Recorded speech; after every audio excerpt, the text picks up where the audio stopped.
guys, it's Joel from Overlandkings and welcome to another episode of our rig builds.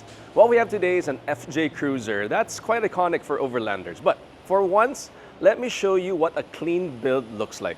So when our client came in to give us a blank canvas for us to work on, this is our idea of an Overlandkings clean build. So let's get right into it.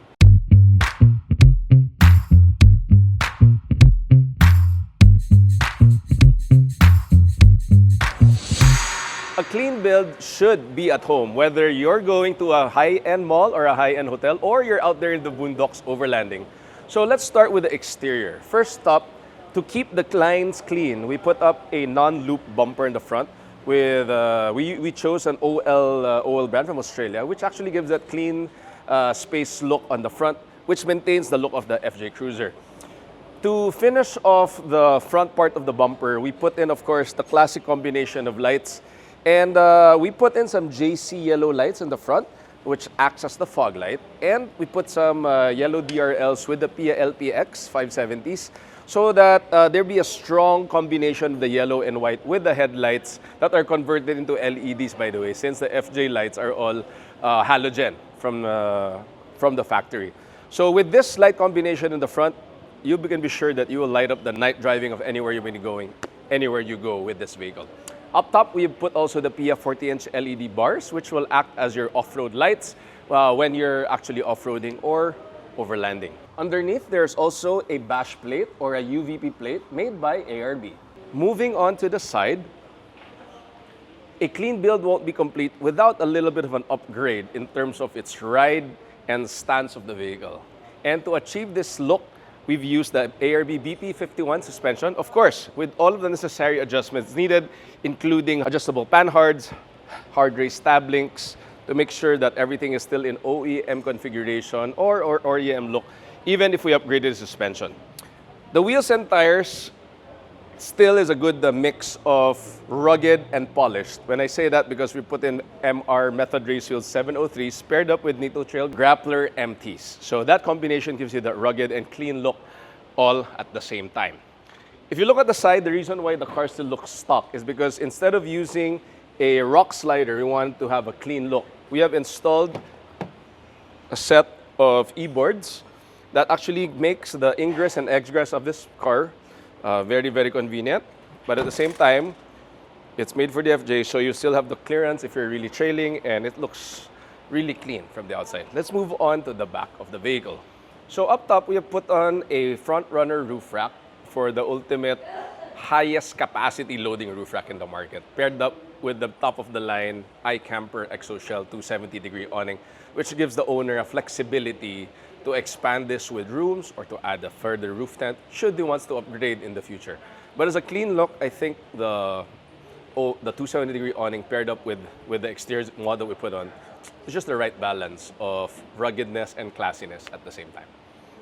Here at the rear is something that's quite unique to this build, which is a Borla catback exhaust. Listen to how it sounds.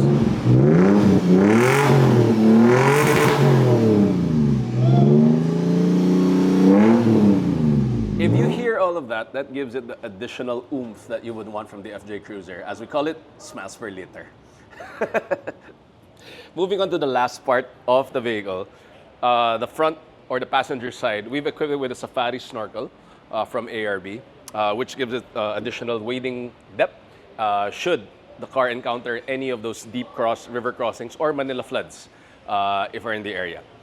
Also, we also started equipping this with the GME antenna with the front runner antenna mount, which is also adjustable both for up or you could fold this down should you need the clearance to go through the tollways if you're not using it for that purpose. Now, you've seen the exterior cleanliness of this car. Let's take a look at some parts of the interior and some other minor upgrades that we put, like the Marco horn that we put in the front of the engine bay. To round out the functionality of the interior of this FJ Cruiser, we have upgraded some basic stuff. First of all, we've upgraded the head unit to Apple CarPlay, Android Auto, but it looks very clean because we've still wrapped the middle red and still looks like the main of the car. You get the upgraded feel of a newer vehicle because the stock FJ unit did not come with these features. We also upgraded the interior with JBL sound system with a underseat subwoofer to make sure all those long drives will be blasting those cool tunes for this owner. Last but not the least, to make sure the drive is comfortable, all the little things that we've added are a roof console on the top, also a radio, so that on those convoy drives, we'll be able to talk to each other through the radio with the GME antenna, which gives us probably 20 to 50 kilometers depending on how far the visibility of the cars are in any given time.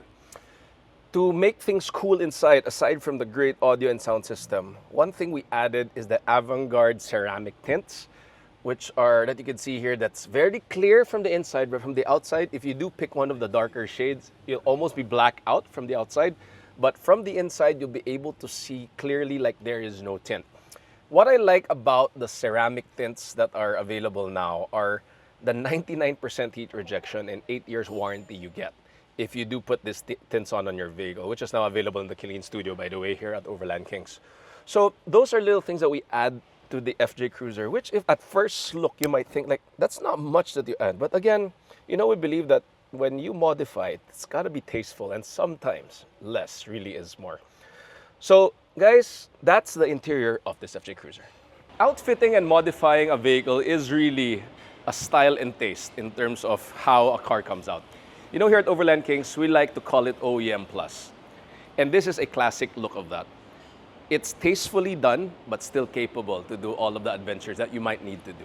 So guys, if you have a rig in mind that you want to build, do check us out here at Overlandkings. And if you like the content we are creating for you, don't forget to like and subscribe and hit the notification bell right there on this screen. So guys, this is Joel from Overlandkings. Thank you for watching another Rig Builds episode, and come check it out here at the Overlandkings headquarters with the new deck and clean studio also at hand. Be sure to drop by. We'll see you guys later on the next adventure. Bye for now.